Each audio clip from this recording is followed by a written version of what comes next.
দেখবে অনেক ফ্যাসিবাদের দোসরাজ তাদের সন্তানের সামনে মাথা উঁচু করে দাঁড়াতে পারে না। তারা দুঃখ করে বলে, বাবারে আমাকে ভুল বুঝিস না, আমি হয়তোবা দেশের জন্য ভালো কিছু করতে পারিনি, কিন্তু আমি তো অতটাও খারাপ ছিলাম না। দেশের জন্য চেতনা তারা কতটা ফিল করতেন। 24-এর সময় আমার ছাত্ররা যারা আন্দোলনে সক্রিয়ভাবে অ্যাটেন্ড করেছিলেন তারা প্রত্যেকেই কিন্তু এই ট্রমার মধ্য দিয়ে গিয়েছে, এই চেতনার মধ্য দিয়ে গিয়েছে। যখনই আমি বলবো, যখনই দেশের প্রশ্ন, যখনই জাতির প্রশ্ন, তখনই আমাদের ধর্ম বর্ণ নির্বিশেষে সব সময় এক হয়ে রুখে দাঁড়াতে হবে। আমার প্রাণপ্রিয় শিক্ষার্থীদের ক্ষেত্রেও বলবো যে তোমরা দেশ ও জাতির কল্যাণের জন্য সব সময় এক হয়ে ইউনিটি নিয়ে এগিয়ে যাবে। কখনোই কিন্তু তোমরা অন্যায়ের সাথে কম্প্রোমাইজ করবে না, তোমার ইথিক্সের সাথে, তোমার মোরাল কম্পাসের সাথে।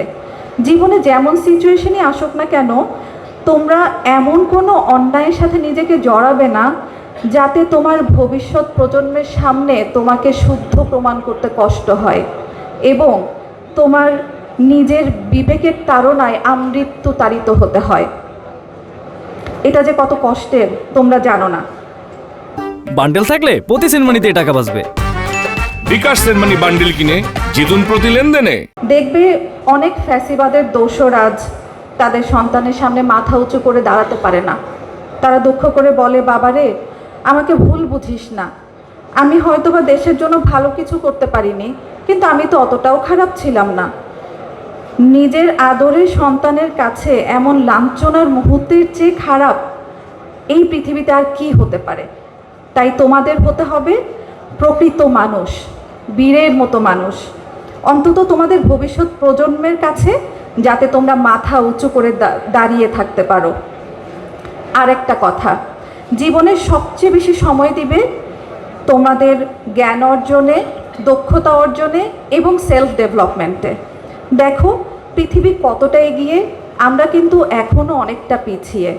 সেজন্যে জ্ঞান ও দক্ষতা অর্জনে নিজেকে অবশ্যই কম্পেয়ার করবে পৃথিবীর অন্য প্রান্তে থাকা এক ব্রিলিয়েন্ট ছাত্রটির সাথে। এতে করে তোমরা অনেক বড় বড় স্বপ্ন দেখতে শিখবে। আসলে তোমরা তো আমাদের ভবিষ্যৎ কর্ণধার। একসময় তোমরা দেশ চালাবে, তোমরা পলিসি ডেভেলপ করবে, তাই না? পলিসি ডেভেলপমেন্টে কাজ করবে। আজ তোমরা নিজেকে যতটা ইমপ্রুভ করবে, যতজন বেশি ইমপ্রুভ করবে, ততই কিন্তু আমাদের ভবিষ্যৎ দেশ এগিয়ে যাবে, ভবিষ্যৎ দেশের উন্নতি হবে। সো এটা তোমরা মনে রাখবে, দেশের জন্য কিছু করতে চাও, আগে নিজেকে গড়ো একজন মূল্যবান বীর বুদ্ধিজীবী হিসেবে এবং মূল্যবোধ সম্পন্ন মানুষ হিসেবে। আর নিজেকে তোমরা যতটা সুন্দরভাবে গড়তে পারবে, দেশকে কিন্তু ঠিক ততটাই সুন্দরভাবে গড়তে পারবে। সো নিজেকে সফলতার সেই চূড়ায় নিয়ে যাও, যেই চূড়া থেকে তোমরা শক্তভাবে দেশের জন্য কন্ট্রিবিউট করতে পারবে। সো আমি পরিশেষে রবের কাছে তোমাদের জন্য একটা জিনিস কামনা করছি, তোমরা সিংহের মতো বাঁচো, অনেক বেশি জ্ঞান ও দক্ষতা অর্জন করো, অনেক দীর্ঘ হায়াত নিয়ে দেশ ও জাতির কল্যাণে কাজ করে যাও।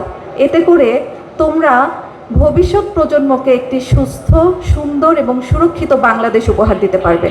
ধন্যবাদ। আসসালামু আলাইকুম।